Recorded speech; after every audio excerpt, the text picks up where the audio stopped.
Terdakwa kasus pembunuhan berencana Brigadir Yosua Ferdy Sambo melalui penasehat hukumnya di persidangan terus berupaya mematahkan semua kesaksian Richard Eliezer yang berstatus sebagai penguak fakta. Semua kesaksian Eliezer perlahan-lahan digembosi.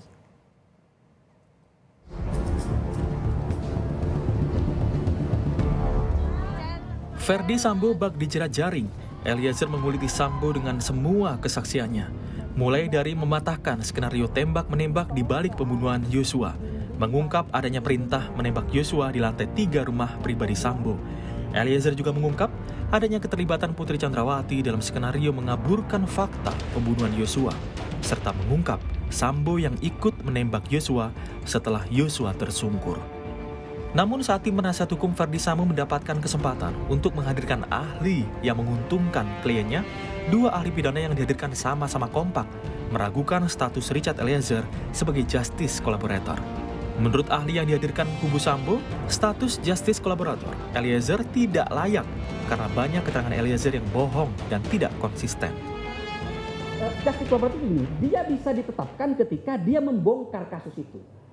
Tanpa dia kasus tidak terbongkar. Pertanyaan adalah, apakah di persidangan dibuktikan bahwa dialah orang pertama yang membongkar kasus?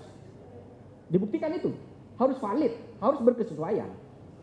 Yang kedua, kalau dia di situ seharusnya bukan pelaku utama, dakwaannya pasal 55 ayat 1 tentang turut serta, itu keliru. Di mana kelirunya? Karena itu dalam turut serta, itu tidak ada pelaku utama, tidak ada pelaku pembantu. Upaya kubu Sambo untuk menggembosi Eliezer tidak berhenti sampai di situ. Tim penasihat hukum Sambo kembali mendengungkan ketidakabsahan status justice kolaborator yang disandang Eliezer.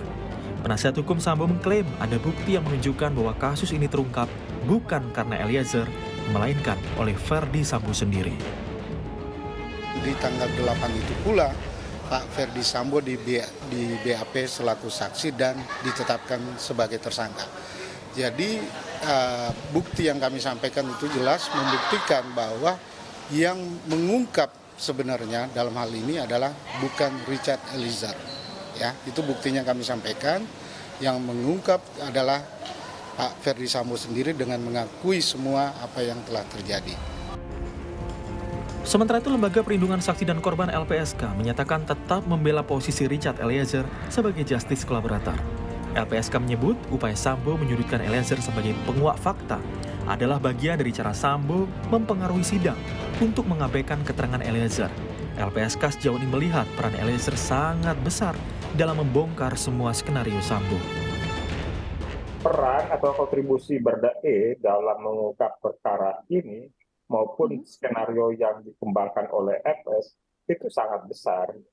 Jadi kami sih tidak begitu terpengaruh oleh pernyataan pengacara dari pihak yang lain ya, karena kami punya keyakinan bahwa memang Baradae sejauh ini masih konsisten, masih berpihak pada kebenaran untuk mengungkap terang perkara ini. Lalu bisakah Eliezer terbebas dari segala tuduhan apalagi setelah bertubi-tubi kesaksiannya digembosi? Jika Eliezer ingin terbebas, ia dan tim kuasa hukumnya harus bisa meyakinkan majelis hakim bahwa dirinya hanya melakukan perbuatan untuk melaksanakan perintah jabatan yang diberikan oleh penguasa yang berwenang. Ini sesuai dengan aturan hukum di pasal 51 ayat 1 KUHP. Hal ini pun diafirmasi oleh ahli hukum pidana yang dihadirkan jaksa penuntut umum di persidangan. Syarat-syaratnya itu adalah bahwa yang disuruh tidak bisa dimintakan perjawaban dan yang disuruh itu hanya merupakan sebagai alat dan juga dan tentu saja alat itu dalam bentuk orang ya, dan orang itulah yang melakukan perbuatan itu sendiri. Kepatuhan yang tinggi dalam tubuh Eliezer membuat Eliezer tidak bisa menolak perintah atasan. Ini bisa menjadi celah bagi Eliezer untuk bebas dari pidana. Meski demikian, semua keputusan ada di tangan majelis hakim berdasarkan bukti dan fakta di persidangan. Tim Liputan, Kompas TV.